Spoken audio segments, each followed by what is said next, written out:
তো বন্ধুরা, কারো পৌষ মাস কারো সর্বনাশ। হ্যাঁ বন্ধুরা, এই ভিডিওতে কিছু দুর্দান্ত নিউজ নিয়ে আলোচনা করব।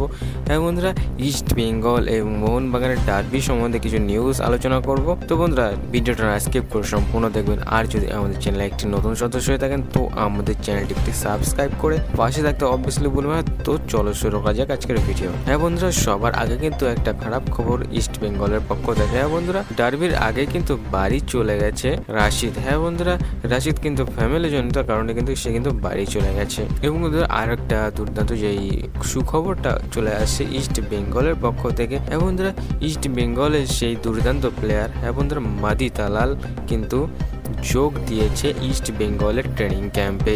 একটা দুর্দান্ত কিন্তু মন্তব্য করেছে রঞ্জন। হ্যাঁ বন্ধুরা, রঞ্জনকে ইস্ট বেঙ্গল এবং মোহনবাগানের ডার্বি সম্বন্ধে একটি মন্তব্য করতে বললে তিনি কিন্তু মন্তব্য করেছে যে ইস্ট বেঙ্গল দুর্দান্ত টিম করেছে এই মরশুমে এবং তাদের বেশিরভাগই বাইরের প্লেয়ার, কিন্তু ওভারঅল তারা কিন্তু দুর্দান্ত টিম করেছে। কিন্তু যেটা মোহনবাগানের ব্যাপারটা, মোহনবাগানের কিন্তু বেশিরভাগই পুরনো প্লেয়ার, সেই কারণে কিন্তু তারা একটু হলেও ইস্ট বেঙ্গলের থেকে এগিয়ে আছে। কিন্তু ইস্ট বেঙ্গলও কম যাচ্ছে না, এরকমটাই একটা মন্তব্য করেছে রঞ্জন। তো ছোট্ট একটা নিউজ নিয়ে এই ছিল আজকের ভিডিওটা ভালো লেগে থাকলে লাইক কমেন্টে সাবস্ক্রাইব করে আমাদের পাশে থাকতে অবভিয়াসলি বলবেন না। তো দেখা হচ্ছে নেক্সট ভিডিওতে। ভালো থাকবেন, সুস্থ থাকবেন, আজ থাকবেন, বাই বাই। আর ইস্ট বেঙ্গল মোহনবাগান ডার্বিটা দেখার জন্য অবভিয়াসলি আমরা অপেক্ষা করে থাকবো।